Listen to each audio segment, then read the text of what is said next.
Hello students, आज हम discuss करेंगे acid base and salt part third. इसमें हम जो स्टडीड करेंगे वो है what do all acid and all base have in common. Second point है what happen to an acid और a base in a water solution.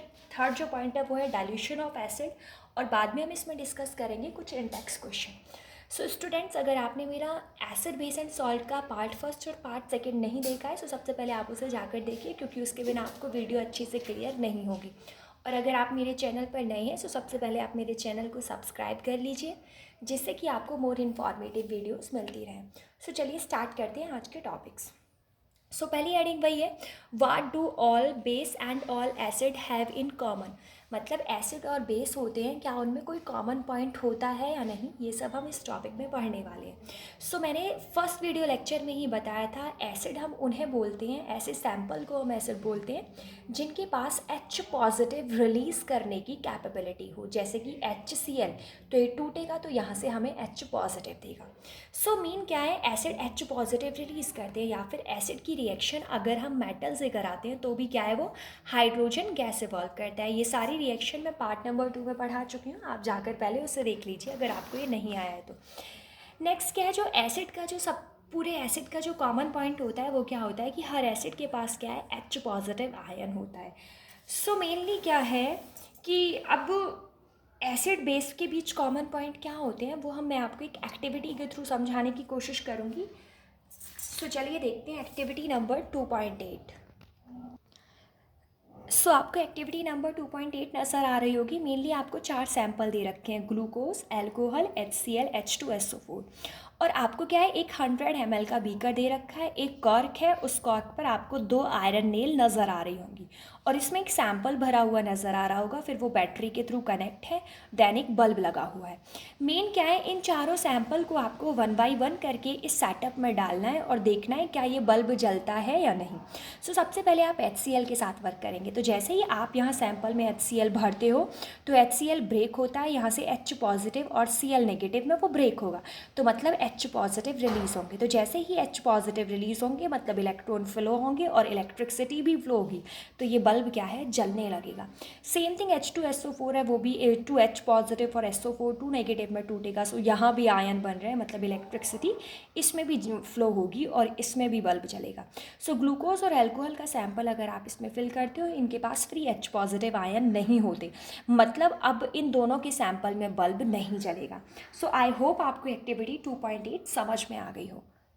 Mean क्या है, एसिड है उनके पास H पॉजिटिव होता है, तो उन एसिड के केस में क्या है, बल्ब जलेगा। जबकि ग्लूकोज और एल्कोहल है उनके पास H पॉजिटिव नहीं होते, बल्ब उसमें नहीं जलेगा। तो हमें समझ में आ गया कि इलेक्ट्रिसिटी किसकी वजह से फ्लो हो रही थी, आयन यानी H पॉजिटिव की वजह से। एसिड के पास H पॉजिटिव होते हैं और उन H पॉजिटिव की वजह से ही इलेक्ट्रिसिटी फ्लो होती है। अब मेन बात यह है कि अगर हम इसी सेटअप में बेस डालते तो क्या ये बल्ब जलता, तो क्या इलेक्ट्रिसिटी फ्लो होती।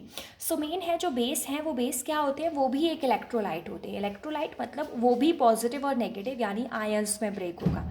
आयंस में जो ब्रेक होते हैं वो ये क्या है, मतलब ये भी इलेक्ट्रिसिटी कंडक्ट करेगा। लेकिन आपको ध्यान रखना है, सैंपल के तौर पर आपको हमेशा स्ट्रॉन्ग बेस लेने हैं, वही इलेक्ट्रिसिटी आसानी से कंडक्ट करेंगे, बिकॉज ऑफ वो पॉजिटिव नेगेटिव में ईजिली ब्रेक डाउन हो जाता है। अब नेक्स्ट टॉपिक जो हमारा है, what happen to an acid और a base react with water. Acid और बेस की वाटर से रिएक्शन कराते हैं तो क्या होता है। यहाँ पर मैंने HCl और वाटर लिया है। वाटर HCl ब्रेक हो गया H पॉजिटिव और Cl नेगेटिव में। H2O ने H पॉजिटिव को अपनी तरफ अट्रैक्ट करके H3O पॉजिटिव और क्लोरीन नेगेटिव बनाया। मस्ट इंपॉर्टेंट पॉइंट है, आपको ध्यान रखना है, एसिड की रिएक्शन अगर हम वाटर से कराते हैं तो क्या फॉर्म होता है, हाइड्रोनियम आयन। हाइड्रोनियम आयन रट लीजिए बिल्कुल। यहाँ पर आपको नज़र आ रहा है कि हम बेस की रिएक्शन वाटर के साथ करा रहे हैं, यानी NaOH की रिएक्शन वाटर के साथ करा रहे हैं, तो ये Na पॉजिटिव और OH नेगेटिव में ब्रेक हो रहा है। OH नेगेटिव मतलब हाइड्रोक्सिल आयन। आपको याद रखना है, एसिड की वाटर के साथ रिएक्शन कराते हैं तो हाइड्रोनियम आयन बन रहा है, जबकि बेस की वाटर के साथ कराते हैं तो हाइड्रोक्सिल आयन बन रहा है। यहाँ पर मैंने दूसरा बेस का एग्जाम्पल लिया है, KOH है, इसकी रिएक्शन कराएंगे तो भी क्या, K पॉजिटिव OH नेगेटिव में। आप कितने भी बेस की रिएक्शन करा सकते हो, सब में वही होना है, पॉजिटिव और OH नेगेटिव बनेगा। बहुत इंपॉर्टेंट पॉइंट है जो आपको यहाँ नज़र आ रहा है, मेनली क्या है, हर बेस की रिएक्शन हम वाटर के साथ नहीं करा सकते, यानी हर बेस वाटर के साथ डिज़ोल्व नहीं होता अच्छे से। सो ऐसे बेस जो वाटर के साथ डिज़ोल्व हो जाते हैं हम उन्हें क्या बोलते हैं, एल्कली।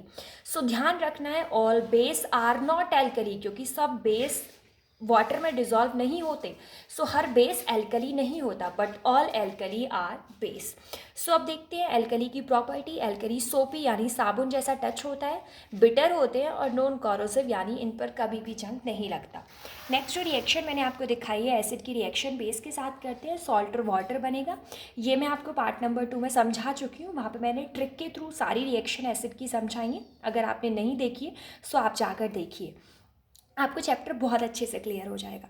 HCl की रिएक्शन NOH के साथ, HCl ब्रेक होगा H पॉजिटिव Cl नेगेटिव में, NOH ब्रेक होगा H पॉजिटिव Na पॉजिटिव और OH नेगेटिव में। सो रिएक्शन करना, क्योंकि आई नो आप 10th स्टैंडर्ड में हो, आपको अच्छे से रिएक्शन नहीं आती।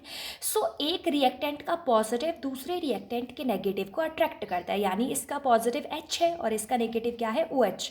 सो इस OH और H, यानी यहाँ पर 2 H है और O, H2O बना लिया, और इसके पॉजिटिव ने इसके नेगेटिव को अट्रैक्ट किया, यानी इसने NaCl फॉर्म कर लिया। NaCl वही कॉमन सॉल्ट है, खाने वाला सॉल्ट है। अब यहाँ पर आपको इंडिकेशन नज़र आ रहा है एक्टिविटी 2.8 का, तो चलिए एक्टिविटी 2.8 भी एक बार देख लेते हैं क्या है इसमें।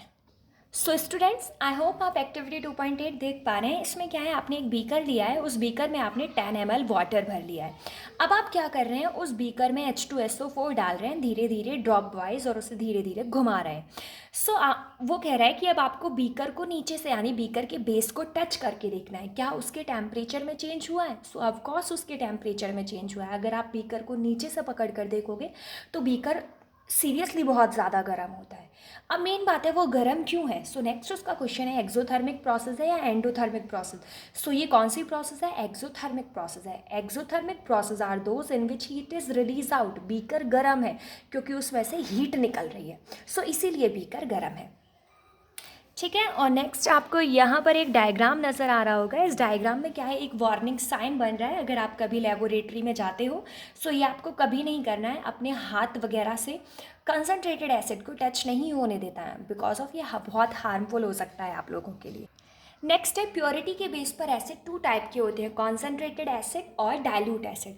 कॉन्सनट्रेटेड एसिड वो एसिड होते हैं जिनमें कोई भी इम्प्योरिटी, यानी लाइक एज वाटर, यानी कोई भी इम्प्योरिटी प्रेजेंट नहीं होती, उन एसिड को हम क्या बोलते हैं, कॉन्सनट्रेटेड एसिड बोलते हैं। वाइल ऐसे एसिड जिनमें इम्प्योरिटी, थोड़ा बहुत वाटर या कोई और इम्प्योरिटी प्रेजेंट होती है, उसे हम क्या बोलते हैं, डाइल्यूट एसिड। सो ऐसा भी हो जाता है कि जनरली क्या है, वाटर जो एसिड आपके पास है वो क्या है, फुली कंसनट्रेटेड है, फुली प्योर है, उसमें और कोई इम्प्योरिटी नहीं है। अब आपको क्या करना है, उसमें वाटर ऐड करना है, मतलब आपको उसे डाइल्यूट बनाना है। सो ऐसा प्रोसेस जिसमें हम कॉन्सनट्रेटेड एसिड में वाटर मिला के उसे और डाइल्यूट बनाते हैं, यानी और इम्प्योरिटी मिलाते जाते हैं। सो उस प्रोसेस को हम क्या बोलते हैं, dilution of acid. So dilution of acid आपके माइंड में जनरली क्या होगा कि लैब में यार एसिड की बॉटल है, उस एसिड की बॉटल में क्या कर देना है, 10 ml या 20 ml वाटर डाल देना है, हो गया डाइल्यूशन ऑफ एसिड, मिल गया उसमें पानी। सो बिल्कुल गलत है ये, मैं आपको सही तरीका बताऊंगी एज डाइल्यूशन ऑफ एसिड कैसे कर सकते हैं, क्योंकि अगर आप गलत तरीका अपनाएंगे तो आपकी सेहत के लिए बहुत हार्मफुल हो सकता है। सो जनरली आपको डाइल्यूशन ऑफ एसिड करना है, सो आपको क्या करना है, एक बीकर लेना है, उस बीकर में आपको वाटर ले लेना है, और जो एसिड है वो आपको धीरे धीरे ड्रॉप वाइज ड्रॉप डालते जाना है और स्टिर करना है। सो ये क्या है, एक राइट मेथड है डाइल्यूशन ऑफ एसिड का। नेक्स्ट है, मैंने इंडिकेशन भी दे रखा है, नेवर डू दिस। सो आपको ये कभी नहीं करना है। अब मैंने क्या इसमें इंडिकेशन में पहले ही दे दिया है, आपको ये कभी अप्लाई नहीं करना है लेबोरेटरी में। सो आप ऐसा कभी नहीं करेंगे कि मैंने आपको पहले ही बता दिया है कि आप पानी में एसिड मिलाएंगे, वो भी ड्रॉप वाइज। एसिड में आप वाटर कभी भी नहीं मिलाएंगे, ऐसा कभी नहीं करेंगे कि बीकर है या फिर एसिड की बोतल है उसमें पानी डाल दो। सो आप पानी में एसिड मिलाएंगे, एसिड में पानी नहीं मिलाएंगे। ठीक है। सो अगर आप एसिड में पानी मिलाते हैं सो प्रोसेस बहुत ज़्यादा हार्मफुल होगी। हार्मफुल मतलब बहुत ज़्यादा एक्सोथर्मिक प्रोसेस होती है, यानी बहुत हीट रिलीज़ होती है, इसमें हीट रिलीज़ होगी। सो इतनी हीट रिलीज़ हो सकती है कि आपका मिक्सचर ब्लास्ट हो सकता है और जो एक्सपेरिमेंटर है, जो एक्सपेरिमेंट कर रहा है, वो पूरी तरीके से बर्न हो सकता है। नेक्स्ट है, काफ़ी इंपॉर्टेंट पॉइंट है, इंडेक्स क्वेश्चन में आपकी मदद करेगा कि अगर आप एसिड या बेस में वाटर ऐड कर रहे हो, तो मैंने आपको पहले ही बताया था एसिड में H3O पॉजिटिव यानी हाइड्रोनियम आयन होते हैं और बेस में OH नेगेटिव यानी हाइड्रोक्सिल आयन होते हैं। सो अगर आप एसिड या बेस में वाटर मिला रहे हैं, अगर आप एसिड में वाटर मिला रहे हैं तो उसमें हाइड्रोनियम आयन का कंसंट्रेशन डिक्रीज़ हो जाएगा, और अगर आप बेस में वाटर मिला रहे हैं उसमें OH नेगेटिव आयन का कंसंट्रेशन डिक्रीज़ हो जाएगा। चलिए अब चलते हैं टेक्स्ट क्वेश्चन की तरफ। देखिए फर्स्ट टेक्स्ट क्वेश्चन है, वाई डू, यहाँ पर आपको एसिड्स के नाम दे रखे हैं कि HCl, HNO3 ये सब एसिडिक कैरेक्टर शो करते हैं, जबकि ग्लूकोज हुआ, एल्कोहल हुआ, ये एसिडिक कैरेक्टर शो नहीं करते हैं। आपको रीज़न बताना है। मैंने पहले ही कहा था कि जो एसिड होते हैं उनके पास H पॉजिटिव आयन है, यानी HCl, HNO3, इन्हें अगर हम डिसोसिएट करें तो इनके पास H पॉजिटिव आयन होता है, जबकि एल्कोहल और ग्लूकोज के पास H पॉजिटिव आयन नहीं होता है। एसिड की प्रॉपर्टी क्या थी, जिनके पास H पॉजिटिव आयन होगा वही एसिड होंगे।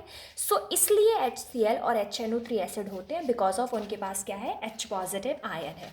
नेक्स्ट क्या है, why does an aqueous solution of N acid conduct electricity. Student अगर ऐसा कभी भी कोई क्वेश्चन आता है कि ये सैम्पल इलेक्ट्रिसिटी कंडक्ट कर रहा है, ये नहीं कर रहा है, तो इन सबका एक सीधा सटीक आंसर है कि कोई भी सैम्पल इलेक्ट्रिसिटी तब कंडक्ट करता है जब उसके पास फ्री H पॉजिटिव आयन होंगे। आंख बंद करके आंसर दीजिए अगर ऐसा कोई क्वेश्चन आता है कि ये सैम्पल इलेक्ट्रिसिटी क्यों कंडक्ट कर रहा है, बिकॉज ऑफ इसके पास क्या है, H पॉजिटिव है। अगर नहीं कर रहा है तो इसके पास H पॉजिटिव नहीं है।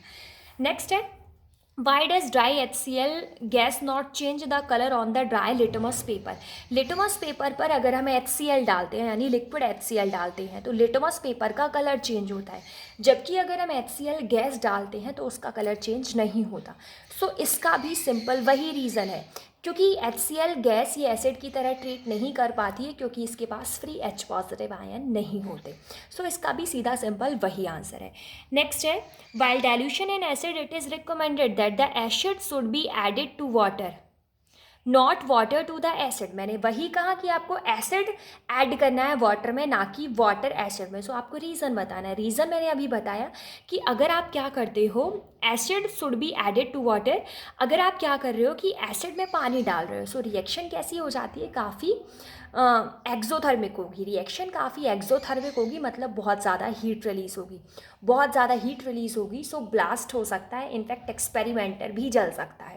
आपको यही आंसर देना है कि जो रिएक्शन होगी वो क्या हो जाएगी, बहुत ज़्यादा एक्सोथर्मिक हो जाएगी, इनफैक्ट बहुत ज़्यादा हीट रिलीज होगी उसमें। नेक्स्ट है, how does the concentration of hydronium ion affected when the solution of acid is diluted. मैंने अभी आपको बताया था कि अगर आप एसिड और बेस में वाटर मिलाते हो, वाटर मिलाना यानी डाइल्यूशन, मैंने अभी तो बताया था, डाइल्यूशन मतलब वाटर मिलाना। अगर आप एसिड और बेस में वाटर मिलाते हो तो H3 पॉजिटिव के आयन पर क्या इफेक्ट पड़ेगा। मैंने बताया था कि H3O पॉजिटिव और OH नेगेटिव दोनों का लेवल क्या होता है, डिक्रीज होता है। इसका आंसर क्या है, डिक्रीज है।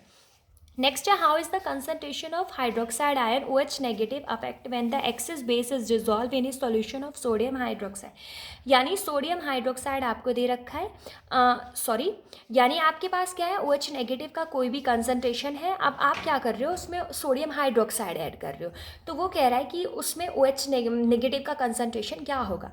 मीन क्या है, पहले से ही आपको कोई बेस दे रखा है, उस बेस के पास क्या है, पहले से ही क्या है, OH नेगेटिव है। अब आप और बेस ऐड कर रहे हो, बेस के पास भी OH नेगेटिव होते हैं। OH नेगेटिव ऑलरेडी थे, आप बाहर से और OH नेगेटिव ऐड कर रहे हो, सिंपल सी बात है ना, लेवल बढ़ेगा। मीन क्या है, अगर आप OH नेगेटिव में कोई बेस ऐड करते हो और ज़्यादा इंक्रीज होगा। Thank you so much for watching me. If you like this video, please like, comment, share and subscribe my channel for more videos related to